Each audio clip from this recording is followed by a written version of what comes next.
So we had a heavyweight title fight in the UK. Anthony Joshua versus Daniel Dubois. Now, the thing I like about Anthony Joshua when he fights, yeah, is that he brings out all the casuals, all the people who don't know nothing about boxing, all the people who swear they're experts all of a sudden. A lot of them are bred from the Anthony Joshua era. And just like with the Francis Ngannou build-up, I was very, very disappointed in how people were writing off the opponent. People didn't give the opponent Daniel Dubois. You mean the champion? The champion. You see, it's embarrassing that you even had to correct me on that. But it's that bad, Stephen. That's how he was treated, you know. They treated him, even I'm calling him the opponent at the time, because that's how he was treated, Stephen. I didn't know he was the champion, though. Yeah, he was he won. It was a vacant belt. You know, when Usyk gave up one of the belts, he got the belt automatically. So people were calling him, they were saying paper champions. But either way, he was the champ. They made him walk first. And the whole thing was set up to be like a Joshua glory day. Yeah, you know what I mean? Joshua revival fight. Yeah, that's how they set it up. Like, yo, this is the crowning of the king. And these casuals, which a lot of these casuals are in the press too, regurgitated this rhetoric, saying that my man was going to get knocked out, how much right hands he takes, all this type of stuff. And then what happened is the complete opposite. A lot of people will say that they are surprised, but you only have to go back. Like, I see a few cheeky comments and that on the page, like, everyone's an expert. Nah. This is the thing about these podcasts and these streams and all of that. There is proof that's out there on the internet. You only have to go back to when the fight was first announced. And I said that this was not a foregone conclusion that Joshua would win, and that Dubois had just as much chance as winning this fight as Joshua.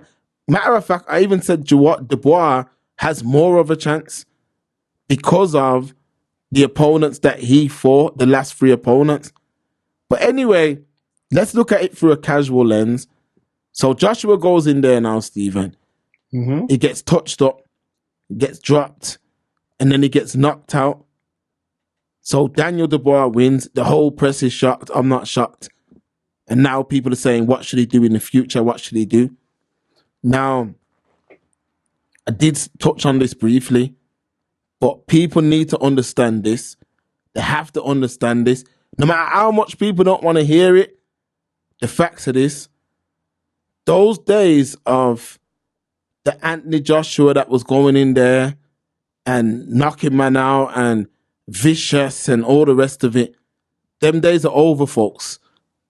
Those days of him being the savior of British boxing and all of that stuff, them days are over, people.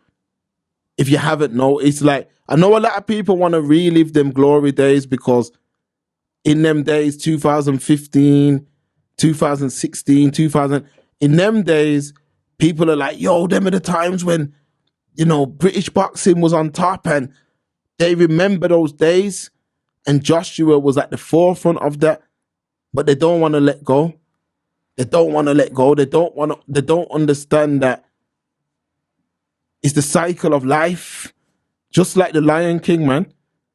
Like, you're not going to stay king forever. Sorry. Like, the pieces on the chessboard have to move around. Like, them days of when you're paying a man, how long you think it is, Stephen? You're giving a man 20 million, 30 million, 40 million, 50 million. Eventually, the hunger's going to die. Now, I'm not taking nothing away from Dubois, you know. But eventually, the hunger will die down. And eventually, you're not going to be training as hard. You're not going to be as hungry to get in there and knock a man's head off. Like, these are things that have been documented in the past. Marvin Hagler said it. He said, it's difficult to get out of bed and jog at 4 a.m. when you've got silk sheets and silk pajamas. So it's difficult. Like, people, like the casuals just don't understand that those days are over. Like, it's now, there's now a new champ in town who's been grinding. And I can tell you this now, from his whole career, Stephen Dubois, was built off the back of taking out Anthony Joshua. Frank Warren signed him, when we were at the height of the Anthony Joshua show. And at the time, there weren't no other British heavyweights besides your Tyson Furies and at the time, David Price. There weren't no standout British heavyweights. Daniel Dubois got signed by Queensberry, and he was signed to take out Anthony Joshua. Now, what happened is, when the Saudis come in, they've got enough money to say, yo, I want to see the best fight the best, so everyone's getting paid. If they didn't come in, Stephen, this fight wouldn't have happened, and we wouldn't even know who the best is. For years, these men were just able to pick who they wanted to fight. Now, I do put Joshua at the top of the pile in them days because Joshua was actually trying to fight live opponents. But I just think at this point now, it's over. I just think at the top level, it's over. And there's a plethora of reasons as to why it's over. But the casuals need to understand that it's over and give the credit where credit's due. Daniel Dubois put on a boxing masterclass. See what I'm saying? Beat him up from the start really till the finish. Simple as, man. Beat him up. And he's the champ. He's the champ now, and I can't see him really losing the belt anytime soon. Don't see him losing the belt anytime soon. I think he can be at the top of the pile for a long time to come because the rest of the mans are getting older. But Joshua, it was great while it lasted. He definitely brought back British boxing. But, yeah, it's over, man. That's all she wrote, yeah? That, in my opinion, yeah. Okay. Well, I just got to take your word for it, man, because I don't even know. You have a casual fan, then you have me, because I didn't even know the fight was under. Whenever I watch it, I blood clot. Whenever I check no highlight, I just say everyone a hype up. Yo, AJ. I said, oh. So I gave it a quick Google. I said, rah. And then I saw my man doing breakdancing in the ring or something. What's that move? A head spin. Oh, yeah, you're talking about the knockout, yeah. Yeah, when you... Oh, was it... Oh, I thought mine was breakdancing in round 5, but okay. Yeah. So what resembled a head spin and all that.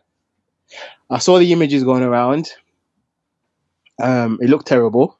But we talk about it in life, man. People pick and choose. You were all on the AJ train, then you saw it get derailed. Then you were all acting like you were on the Dubois train from the start. You can't try and jump on the ride 3/4 of the way through and then say I was down with you from day one. Them things don't work, man. Allow it, man. These are the same geezers who think they're MMA experts. Allow it, fam. Yeah, MMA. Because you might not get put in a triangle chokehold on Broad Street, so just relax yourself, man.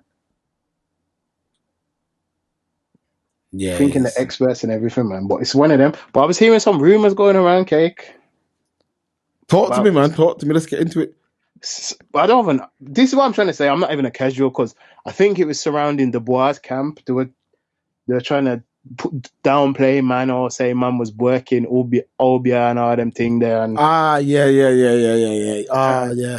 But did he have a couple of things there? Okay, I'll break it down to you. So what happened was, Mm-hmm. You got a pundit called Spencer Fearon who... he's been on the show before still. He's been on I was going to say, that's the one he jumped on, isn't it? He jumped... we was on that show together, yeah? And what happened was, allegedly, he was owed some money by Dubois' camp. So during the fight week, he was like saying that Dubois wasn't good enough. That there's a quote out there he called it a grotesque mismatch. And then he was saying that the dad works Obia and all them kind of things, and no Obia can win against Joshua. And that kind of threw a spanner in the works during the build up. During them last couple of days there, when he come out and did that, it created a lot of conversation that we shouldn't have been having, especially during fight week. So they tried to put it down to that. But since we're talking about that now, my dad phoned me. Was it yesterday or the day before? My dad phoned me anyway after the fight. So my dad phoned me, Stephen. He's like, yo, did you watch the fight? So I'm like, of course. Like, I watched it. And that. He's like, yeah, the boy's serious. So then he's like, yo, I know his dad, Stan. We used to do business back in the day. Because his dad used to sell posters and all of that. And rare. And my dad had a period in time where he was doing all that kind of stuff as well as what he does with the shop and everything. Mm-hmm. So he was doing business with my man. So I asked him, I said, yo, there's some little funny talk over my man's head, A, B, or C. And my dad was like, nah, like, them man were grinding, like, from back in them days, like, they've really been putting their work in, like, one brick at a time, building. You see what I'm saying? And my dad was like, nah, like, them man are official, like. But it's just sad that those comments come from people that look like you. You see what I mean? Whether there's truth to it or not, I just believe it was handled the wrong way. And I think after the fact, if I was Spencer at this point, I'd apologize to them. Like, you know what I mean? That would be the grown man thing to do, to jump online and just be like, listen, I made some comments. There's some things going on behind the scenes with me and them, but I made some comments through my anger. See what I'm saying? And I shouldn't have made those comments. And I wish the family all the best. That would be the best thing for him to do. See what I'm saying? But I doubt he will, though. Because sometimes, sometimes when like something's bonner, man, and it just, he just thinks he's right. But nah, man, the best thing to do would be to apologize to them, like. And it definitely bond them as well, because Dubois reposted a video of a man breaking it down and all of that. So, yeah, I'm not really feeling that. Yeah, I know it's hard, man. It's hard because, when things go on in the background, like everyone reacts differently in it. So something that you and I would probably take on the chin, and next month feels like, nah, man, the world needs to know you done me wrong. You know what I mean? Whether it happened or not, like if I feel a certain way about it, because remember, everyone's different, man. A minor to one man is a mountain to a next man. You know what I mean? Facts.